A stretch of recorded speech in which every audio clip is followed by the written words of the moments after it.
Au cours de cette dernière année, ceci est devenu un spectacle beaucoup trop courant en Inde.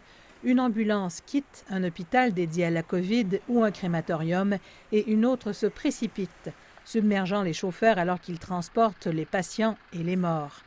Abhinay Lad a été chauffeur d'ambulance pendant la majeure partie de sa vie et il amène les corps des victimes de la COVID au crématoire depuis 1 an. Mais même lui n'était pas préparé à la douleur de perdre un membre de sa famille à cause du virus. Je transportais des corps pour d'autres familles. Ici se trouve le corps de la femme de mon frère aîné. Aujourd'hui, je me rends compte de la douleur que les autres subissent. Le bilan officiel du nombre de morts a dépassé les 222 000, mais beaucoup pensent que le chiffre réel est encore beaucoup plus élevé. Depuis ce matin, j'ai répondu à 6 appels. Pas un seul d'entre eux ne provenait de patients. C'étaient toutes des demandes de transport de dépouilles. Alors que les craintes grandissent à propos de mutations virales plus infectieuses, beaucoup hésitent à toucher physiquement les membres de leur famille infectés ou à exécuter les derniers rites pour les victimes. Souvent, les chauffeurs doivent intervenir.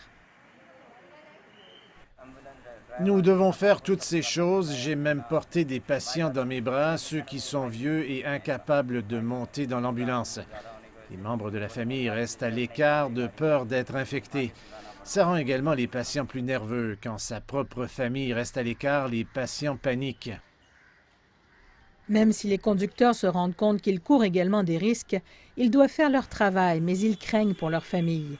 Beaucoup ont déménagé leur famille dans leur village ou ont eux-mêmes loué un logement séparé.